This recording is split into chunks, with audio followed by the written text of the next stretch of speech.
Hey K-12 Inspire, so excited to have you here. So what you're looking at here on the screen is my Google Classroom homepage. It's super easy to find. Google makes things so easy for us teachers. Essentially, you just go to classroom.google.com, and if you are a Google school, you will have access to creating a Google Classroom account. And within that account, you can create as many classes as you need. Now, on average at our school, we each teach 5 classes. So I would potentially have a class for each one of the sections that I meet with.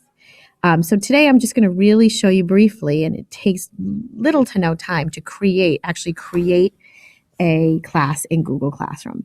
So once you get here, you're going to register that you're a teacher. And you can see here, this is my teacher account that I work with. And then once you've registered in as a teacher, you're going to click the plus sign and you're going to click Create a Class. And quite simply, all you're going to do is fill it in just like that. And you can name the section and the subject if you'd like to. I always like to give as much detail as possible so that I know what I'm looking at. And then you click Create.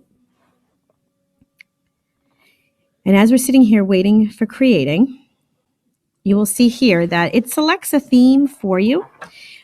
Really easy to do, and I've uploaded my picture and all of that. And if you're an experienced Google school, you might have some bits and pieces of it that you already have on there, like your profile and things like that. But, if you take a look around here,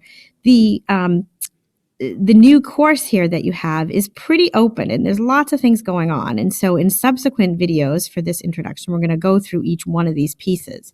But some of the key parts that you should know before we get started. So here is your stream, and the stream is what shows up on your screen and your student's screen. You just scroll down, and as you add things to your stream, it just appears the most recent one is first. This tab is your students tab. And this is where your list of students will show up. And from this tab, you can do things like email and add their guardians, email and invite colleagues who might be co-teaching with you, or perhaps, your department head or someone of that stature. Another key piece here is the class code right over here. And this is the code that you will give students for them to join your class. Super, super easy. And then lastly is the About tab.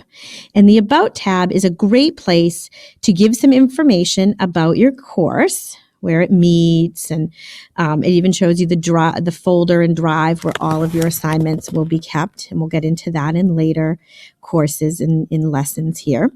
And then you can also add class materials. So I like to add slideshows from each of the units.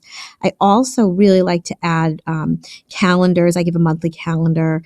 And I also like to add some reoccurring assignment rubrics, which makes it really easy for students to find things that they may have lost in their notebook or what have you. So really, really, really great stuff. Really great stuff. So we'll go back to the stream. So in subsequent lessons, as I said, we will learn how to post here and how to make the most out of your Google Classroom site. So until next time.